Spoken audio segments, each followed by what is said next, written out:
tiny foam people. So I thought after my last video, I'd actually go into a little bit more detail on how many Traveller's Notebooks I actually have. And I'm sat here now thinking, there's 4 here. I'm fairly sure I've got more than 4. I do seem to think that there's 2 missing somewhere. And I'm not 100% certain where I've put them. But these are the main ones. I have 2 official Traveller's Company and 2 September Leather units. I've got my very first Traveller's Notebook was the official Midori one. I've had this, I think I've had it about 10 years. And it's the one that I keep at my desk the vast majority of the time. It has a journal in it, which obviously not opening. Scrap piece of paper, business cards, and my ink log for all the pens that I've currently got inked, and I've had inked so that I can remember, and I'm currently up to date with, I'm trying to just keep 3 or 4 pens inked at any one time. Blotting paper. So that's my official, what I will call my official Traveller's Notebook. It lived on my desk most of the time. So because of that, I decided I wanted a smaller one. So I actually bought, let's move these out of the way so I'm concentrating on these. I actually bought a September Leather. What I thought was a passport size, but it turned out to be field note size. And I used this for quite some time. Went through all the inserts that came with it. I put a Storage Supply Co. book in here that I used for testing, so testing the ink to see if it was fine. It was brilliant for fountain pens. And then I was just using it for jotting down notes throughout the day, so a bit like I planned with my bigger one. And then I trialed using a diary, which will become apparent in a minute. I wanted to see if I could cope with the amount of space provided in the book. Used it for a few weeks. Then more random notes, testing pens and stuff, and there's a bit of more space in there.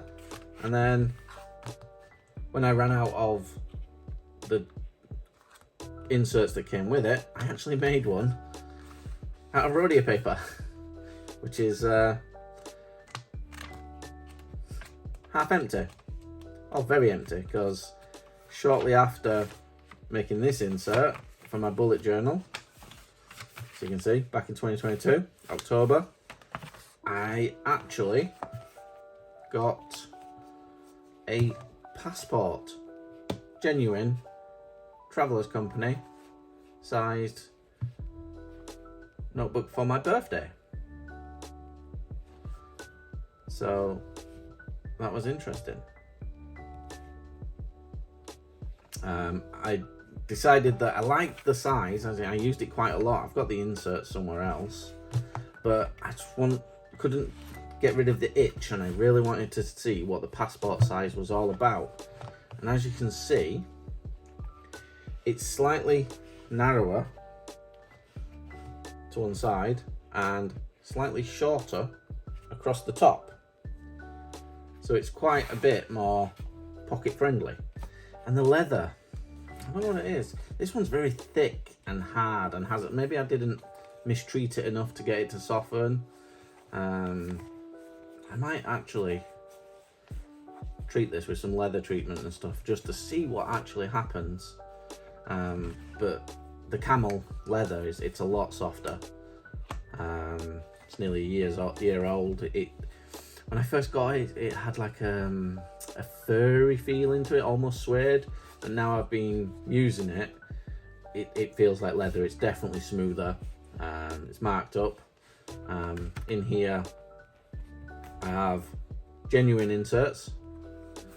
So I have the calendar, hence the testing in this one. So it's the undated, but I've gone through already and dated all the inserts. And then I place a piece of blotting paper on so that when I'm writing on one side, and I can just quickly close the book, don't have any problems with it at all. Just break my screen up so I can see what I'm doing. Bookmarks for when I'm reading, I can quickly put bookmarks in. Pencil board for the pencils. Then front book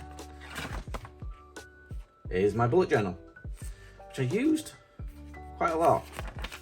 I'd go through, mark down the stuff that I've done, ticking it off. I would have a weekly page, then days, weekly, days, and again, blotting paper.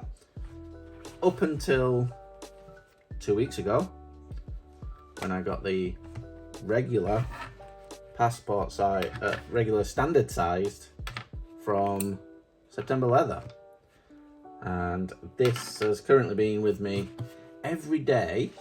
So every work day, this has been with me.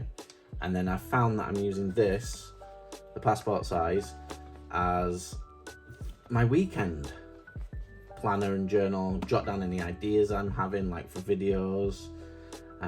It's just a good size to take to a coffee shop if you're having a meeting or something like that, and you don't want to quite take the bigger book.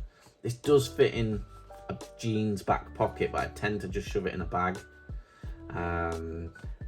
If I'm really just stuck for space and I can't really take anything else, I will generally always have a field notes book in my pocket and a pen, and they're in my pocket even when all of this is still going on.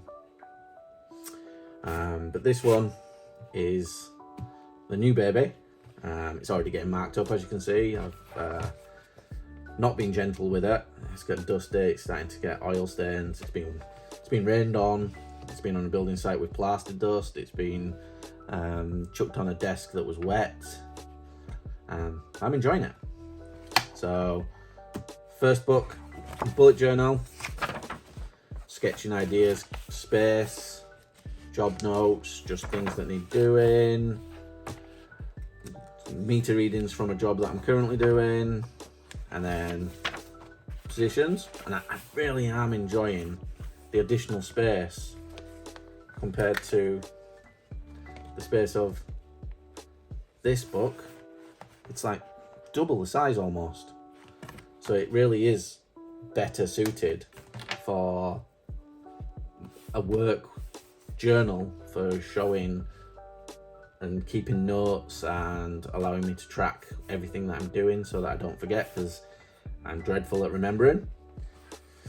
I've still got in the plain insert, not used it yet. Probably will take this out at some point. Don't know what I'm going to do with this. I have ordered some more inserts. I think they've arrived for the grid, because the grid book is really good. This one here is basically a lever arch file that I've chopped up, and then I've printed out some weekly calendars so that I can see my week at a glance, which I'm trialing these, and then I might print some more out, try undated or not, but they're purely just for me to jot down where I've been in a week and get an idea of timings, so that when I'm doing my invoicing towards the end of the week, I can do it. Main problem with this at the moment, it's on really cheap printer paper. Fountain pens bleed like heck and totally unusable, so I've just been using my little clutch pencil to jot in there as and when I'm doing stuff, and then I'm still using the Lamy Safari to do all the other stuff. And then I'm quite enjoying somewhere to stick my receipts when I purchase things during the day. Plastic sheets, got my cheat sheet for when I'm doing RJ45 ends, part of my work. I've done thousands of other things, but I always forget which is which, even after thousands. It's good to have a little cheat sheet on there still. Business card holder. Business cards are still somewhere else. I've not got around to putting new business cards in. And then another insert. It's not used. I'm sure it'll fill eventually. But yeah, great little book. It's really aging well. But as you can see, size-wise, it is bigger, ever so slightly, in width than the Genuine Travelers Company notebook. It's not a big problem because that does allow perfectly for the extra space for more books and thicker books and more notes to be shoved in, because I'm forever finding pieces of paper. I've been given plans and I can fold them up, slot them in, take them home, file them properly in a book. So yeah, it's great. Finding the clip on the front quite useful, so I will just put the pencil straight on the front. As you can see from the marks, that's all from that pencil going in, but not precious. It is a work traveller's notebook after all. I guess mainly fountain pen use is unusual on a building site, I guess, but I enjoy using it, so that's what I have been doing. I have been asked about the paper that is provided, and the paper that is provided is very, very good for fountain pens. Don't have any bother from it at all. This Vanishing Point is probably one of my wetter pens, doesn't always work, and it's got Noodler's Black in it.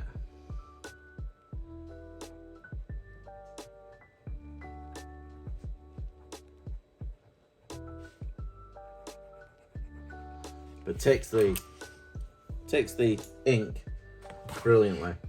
I'm not sure if you can see that or if it shows up, but it does take the ink brilliantly. It takes a while to dry, as with everything. I haven't got around to putting some blotting paper in here, but again, you can see from out here there's a bit of ink. I will generally just shut the book and it transfers across because it takes a bit of time to dry, but I'd rather it take time to dry than instantly bleed through on the paper. And well, can't really see, but it doesn't bleed through. It's a very good paper for something that's cheap, and it's quite a bit cheaper than the Bedora paper to buy. I think 3 packs of the grid inserts that I've purchased, I think they come in at about £8, £9 on Amazon. Very reasonable price. So yeah, very happy with it. And I've got a few, as you can see. It's not that I don't put any attention into the Travelers Company and the Travelers Notebooks. They've all got their place. They've all got their jobs in my life. So we have work, have personal, we have work and personal, and we have, I suppose, the sacrificial book that I bought because it was cheap on offer and I didn't want to spend the money on the Travelers Company one. I wanted to see if I would use it before investing in the better one. I guess the only thing I'm really missing out of this collection is an olive one, or a blue one, or a black one. Maybe I could justify buying one of each, a blue, a black, but then the question is, do I buy traditional size, standard, or do I buy Passport in those sizes? And what would I use them for? Is this a problem? Is there currently some sort of support group for Travelers Notebook Anonymous? And if I transmit these videos onto YouTube, which I do, am I technically anonymous? These are life decisions and philosophy, I guess, I've got to think about. Well, thank you for listening to me ramble again. And if you've got any questions, drop them in the comments below and I'll do my best to answer them. Maybe even do a shorts on any of the questions. If you want to see anything in a bit more detail, let me know.